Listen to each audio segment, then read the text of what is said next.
సామెతల గ్రంథం 19వ అధ్యాయం 12వ వచనము చదువుతున్నాను. ప్రియమైన వారులారా, ఒకసారి చూడండి.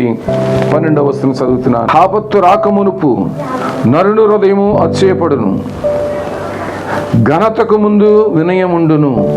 ఆయన అంటున్నమాట, ఆపత్తు రాకమునుపు నరుని హృదయము అతిశయపడుతుంది. అంటే ఎవరైనా అతిశయపడుతున్నారు అంటే వాడు ఆపదలో పడుతున్నాడు అని ప్రభు యొక్క వాక్యం చదివిస్తుంది. ఎవరైనా అతిశయంగా మాట్లాడుతుంటే, కొంతమంది చూడండి ఇంట్లోనే అత్తగారి మీద అతిశయంగా మాట్లాడుతుంటారు కోడళ్ళు. అంటే ఆపదలో పడే సమయం వచ్చేస్తుంది అన్నమాట కోడలకి. కొంతమంది చూడండి కోడల మీద అత్తగారు అతిశయపడుతుంది, అంటే అత్తగారికి ఆపదలు ప్రారంభమవుతున్నాయి అన్నమాట. కొంతమంది పిల్లలు తల్లిదండ్రుల మీద అతిశయపడుతుంటారు, అంటే ఆ పిల్లలకి శ్రమలు ప్రారంభమవుతున్నాయి అని దేవుని యొక్క వాక్యం చదువుతున్నమాట. ఆపద రాకమునుపు నరుని హృదయము అతిశయపడుతుంది. అతిశయపడ్డా పిల్లల ఆపదలు రాబోతున్నాయని సత్యాన్ని గుర్తించాడు. ఒక దైవ సేవకుడిగా నేను చెప్తున్నాను. దేవుడి సేవలు 29 సంవత్సరాలు అవుతుంది పిల్లారా. నేను దేవుడి సేవలోకి వచ్చిన కొత్త దినాల్లో ఒకరోజు హైదరాబాద్ వెళ్ళాను. హైదరాబాద్లో కే ఆనంద్ కుమార్ గారు, కే పౌలు గారు పెద్ద కూర్చొని పెట్టాడు. 2000 మంది పాస్టర్లను పిలిచాడు, అందులో నేను ఒక్కడిని. ఆ గొప్ప మీటింగ్ అని వెళ్ళాను. అప్పటికే 1 సంవత్సరం అవుతుంది. నేను ఆ మీటింగ్లో పాల్పంచుకున్నాను. ఆ గొప్ప దైవ సేవకుడు ఎన్నెన్నో విషయాలు చెప్పాడు. ప్రియమైన వారులారా, నాకు ఆశ్చర్యం వేస్తుంది. కే పౌలు గారి యొక్క సాక్షి విన్నప్పుడు నాకు కళ్ళంటి నీళ్ళు వచ్చాయి. తిండి లేక 15 వయసులో ఉంటే కుళ్ళిపోయిన అడ్డుపొడి తీసుకుండి, అది మొక్క తీసుకుండి, ఆ మొక్క తిని కుళ్ళిపోయిందంతా పారేసి ఆ రోడ్డు మీద పడుకున్నాడట రోజు. అలాంటి వ్యక్తిని దేవుడు ప్రపంచంలోనే, నేను చెప్తున్న మాట 29 సంవత్సరాల క్రితం జరిగిన సంగతి చెప్తున్నాను, ప్రపంచంలోనే అతనిలాగా సేవ చేసిన సువార్థికుడు కానీ సంఘ కాపరి కానీ ప్రపంచంలో ఎవరు లేరు. ఆ రోజులో శాంతిదూత అనేవారు. ఆయన్ని లక్షల మంది ఎదవరాలకి సహాయం చేసేవాడు, పాస్టర్లకి సహాయం చేసేవాడు, దిక్కులేని అనాథ పిల్లల్ని చదివించేవాడు, ఐశ్వర్యవంతుడు, గొప్ప పేరిచ్చాడు. కానీ ఐశ్వర్యాన్ని బట్టి తన పేరుని బట్టి గర్వపడ్డాడు, అతిశయపడ్డాడు. అమెరికా ప్రధానితో ఆయన వాదన పెట్టుకున్నాడు. అలాగే మన ఆంధ్ర రాష్ట్రంలో మరి ముఖ్యమంత్రితో వాదన పెట్టుకున్నాడు, అతిశయపడ్డాడు. ఈ రోజును చూస్తుంటే అతన్ని ప్రజలందరూ కూడా ఒక జోకర్గా చూస్తున్నారు. ప్రభా ఏంటి ప్రభా పరిస్థితి ఏంటి అంటే, నాకు అర్థమైన మాట ఏంటి తెలుసా? ఆపత్తు రాకమునుపు నరుని హృదయం అతిశయపడుతుంది. అతిశయపడ్డావా, గర్వపడ్డావా, శ్రమలు స్టార్ట్ అవుతున్నాయట. అందుకే మనం అతిశయపడ్డానికి, గర్వపడ్డానికి మళ్ళీ ఏముందండి పిల్లలు? ఈ బర్జుల్లాయి బహు ధనవంతుడు, కానీ అంత ధనవంతుడైన వ్యక్తి అతిశయపడలేదు. దావీదు అప్పటికే గర్వపడుతున్నాడు, అడవుల పాలైపోయాడు. తన కుమారుడైన అబ్షాలోము దావీదును తరుగుతున్నాడు, సంపాదన ప్రయత్నం చేస్తున్నాడు. అటువంటి పరిస్థితుల్లో ఈ ధనవంతుడు చేసిన పని ఏం తెలుసా? 17వ అధ్యాయంలో రాయబడిన మాట ఒకసారి చూడండి. 17వ అధ్యాయము 27వ వచనంలో, దావీదు మహానాయమునకు వచ్చినప్పుడు అమోనీయుల రబ్బీ పట్టణ వాడైన నాకీసు కుమారుడగు షోబయును, లోదేవారు ఊరువాడగు అమూయేలు కుమారుడైన మకీరును, రోగిలేము ఊరువాడగు గిలాదు వాడైన బర్జుల్లాయు. ఈ బర్జుల్లాయు చేసిన పని చూడండి. అరణ్యమందు జనులు అలసిన వారై ఆకలిగొని దప్పిగొని ఉందిరని తలంచి, విన్నారా ఎంత మంచి మనసు బర్జిల్లాయికి. దావీదు కూడా వస్తున్న ప్రజలు ఈ అరణ్యంలో అలసిపోయి ఉంటారేమో, ఆకలితో ఉంటారేమో అని ఆహారము తీసుకెళ్లాలని తపన ఈయనకుంది. ఆ మంచి మనసు ఇతనుకుంది, బర్జిల్లాయికి ఉంది. అరణ్యంలో పిల్లలు 5,000 మంది పురుషులు ఉన్నారు. వారు భార్యలు పిల్లలు కాకుండా 3 రోజులు దేవునికి వాక్యం విన్నప్పుడు వారు ఆకలి ఉన్నారేమో, ఆకలితో నేను పంపించడానికి నా మనసు లేదు, వారికి సమృద్ధిగా ఆహారం పెట్టాలన్నప్పుడు తన శిష్యులు కాకేసి మీ దగ్గర ఏమైనా ఉన్నాయా అన్నప్పుడు ఎవ్వరు కూడా నా దగ్గర ఏమి లేవని అందరి చేతులు ఎత్తేశారు. ఒక పిల్లడు మాత్రం, అయ్యా నా దగ్గర 2 చేపలు 5 రొట్టెలు ఉన్నాయని ప్రభు చేతులు పెట్టినప్పుడు ఆకాశం వైపు కనులెత్తి ప్రార్థించి అది విరిసి వారందరికీ పంచిపెట్టగా 5,000 మంది తృప్తిగా తిన్నారు. వారు భార్యలు పిల్లలు కాక పురుషులు 5,000 మంది తిన్నారు. ఇంకా 12 గంపలు మిగిలిపోయాయి. ప్రియమైన వాళ్ళ ఒకసారి ఆలోచించండి.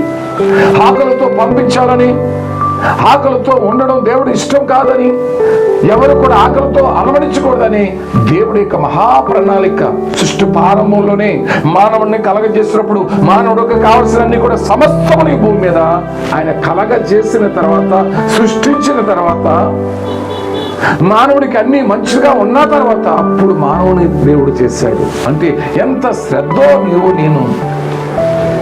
నిన్ను పొత్తుండడం దేవుడి చిత్తం కాదు.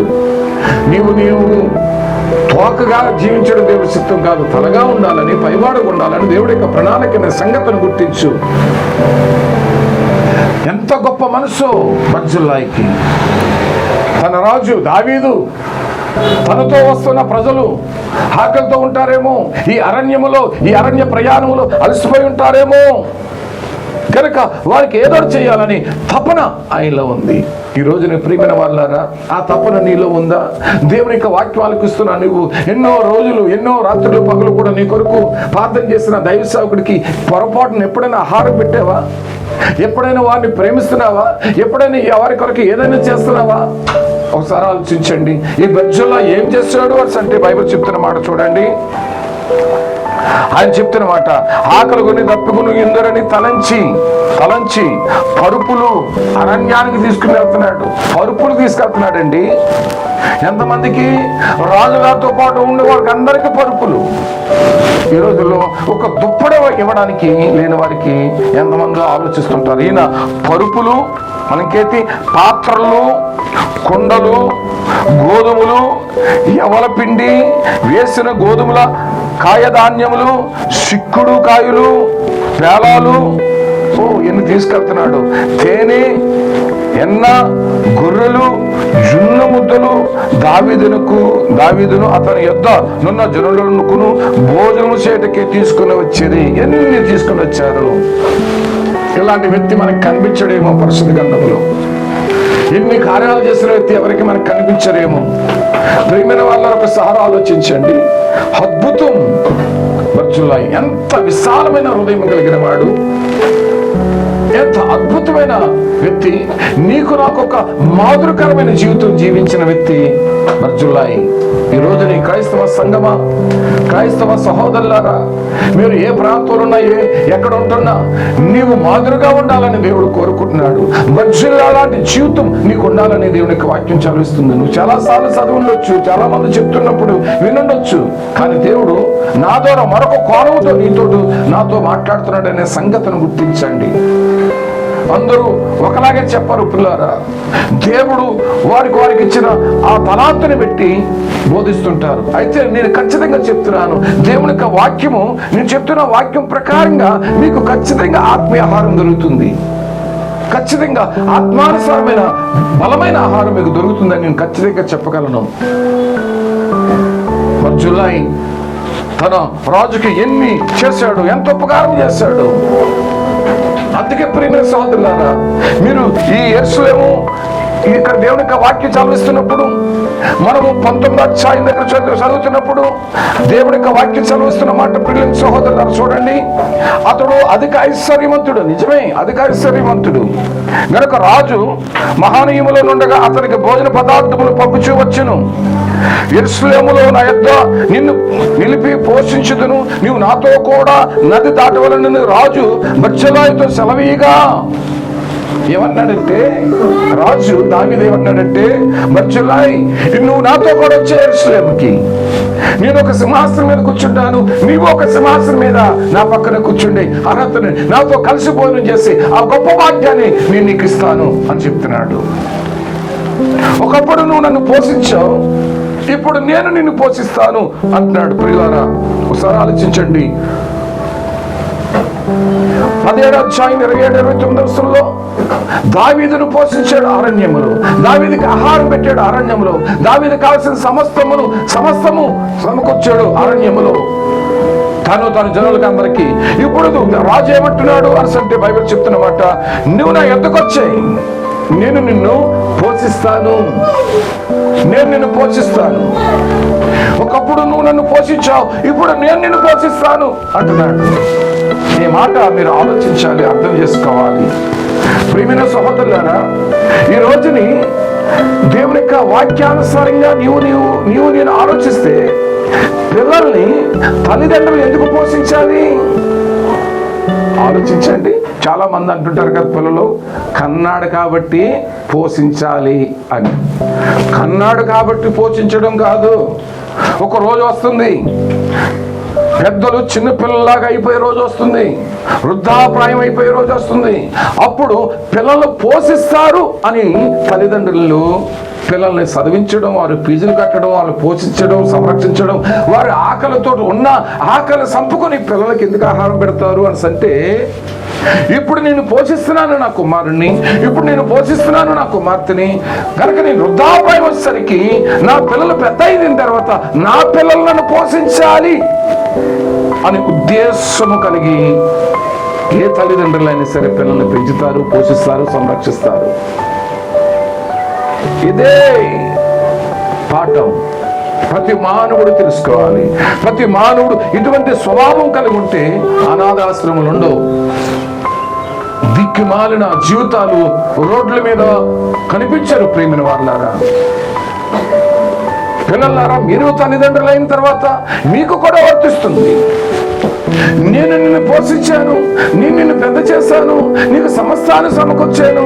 ఇప్పుడు నేను కష్టపడలేని స్థితి, నాకు వయసు వచ్చేసింది, 80 సంవత్సరాల వయసు వచ్చేసింది, ఇంట్లోనే పడి ఉన్నాను, కనుక నేను పోషించలేను, నేను తినలేను, కష్టపడలేను. కనుక నువ్వేం చేయాలంటే నువ్వు నన్ను పోషించాలి. అయితే దావీదు అన్నాడు, దావీదుకిని ఈ బర్జిల్లాయికిని సగ వయసు తేడా. చిన్న వయసుగా ఉన్నప్పుడు బర్జిల్లాయి దావీదుకు సహాయం చేశాడు. బర్జిల్లాయి దావీదుకి అన్నం, ఆహారము, పేలాలు, తేనె, చిన్నుముద్దలు ఒకటా రెండా ఎన్నో పెట్టాడు. పరుపులు కూడా తీసుకొచ్చాడు. కింద సాప్ మీద పడుకుంటే బాగోదని పరుపులు కూడా తీసుకొచ్చాడు అరణ్యానికి. ఎవరన్నా తీసుకొస్తారా? ఎవరన్నా ఇలా చేయగలరా? ఒక దుప్పటి ఇవ్వడానికి తల్లిదండ్రులు పాపం సెల్లో పడుకున్నారు, నా తల్లిదండ్రులకు ఒక దుప్పటి ఇవ్వాలి అన్న ఆలోచన కూడా లేని పిల్లలు చాలా మంది లోకంలో ఉన్నారు. అయితే ఎంత గొప్ప మనసు ఇతని మనసు, ఎంత ప్రేమ కలిగిన మనసు బర్జిల్లాయి మనసు. పిల్లరా, అటువంటి మనసు కలిగిన వ్యక్తికి దావీదు చెప్తున్న మాట, నువ్వు యెరూషలేము వచ్చేయి, నా యొద్దే నువ్వు ఉండు, నేను నిన్ను పోషిస్తాను అంటున్నాడు. విన్నారా ప్రియమైన సహోదరులారా? మన యేసుక్రీస్తు ప్రభువారు, మన దేవుడు నిన్ను నన్ను పోషించే దేవుడు అని కీర్తన గ్రంథం 81 కీర్తన 16వ వాక్యంలో రాయబడినమాట. అది శ్రేష్టమైన గోధుమలతో నిన్ను పోషిస్తాను అంటున్నాడు.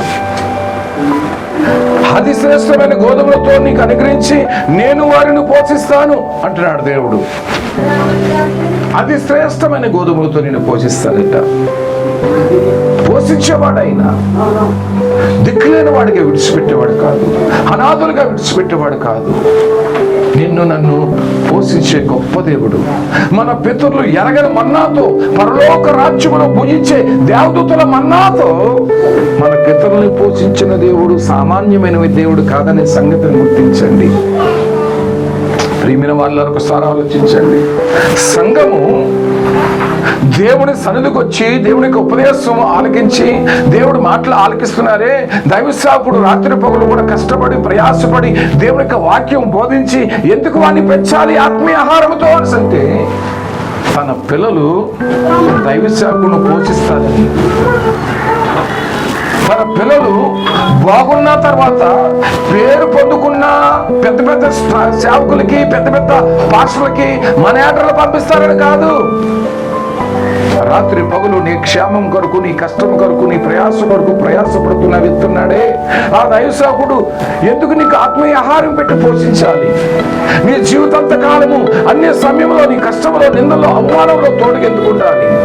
రేపు పొద్దుట మరణము అనే స్థితి వచ్చినప్పుడు నీతోటే ఉండి నీకు ముందు నడిచి నీకు సమస్తము ఎందుకు ఆ కార్యం చేయాలి అంటే, ఆ దైవసేవకుడు నిన్ను పోషించడానికి దేవుడు సిద్ధం చేశాడు కనుక, అది శ్రేష్టమైన ఆహారముతో దేవుడు నిన్ను పోషిస్తున్నాడు కనుక అందుకే బైబిల్ అంటుంది, అన్నిట్లో భాగం ఇచ్చి గణపరచండి బోధకుల్ని అని దేవుని యొక్క వాక్యం చదివిస్తుంది. బోధకులారా, ఒకవేళ ఎటువంటి విశ్వాసమైన భేదరకంలో ఉంటే, పడిపోయిన స్థితులు ఉంటే, ఒకప్పుడు వారు నిన్ను పోషించారు కనుక దైవసేవకుడు ఏం చేయాలంటే అటువంటి పడిపోయిన విశ్వాసాల విషయంలోని, అటువంటి ఆకలిగా పట్టున్న విశ్వాసాలతోటి సహాయం చేసి వారికి వారి అక్కల్లో ఆదరించాలని దేవుని యొక్క వాక్యం చదివిస్తుంది. ఈ సత్సంబంధం కలిగి ఉండాలి. దావీదు మధ్యలాయికున్న ఆ మంచి సంబంధము నీవు కలిగి ఉండాలని దేవుని యొక్క వాక్యం చదివిస్తుంది.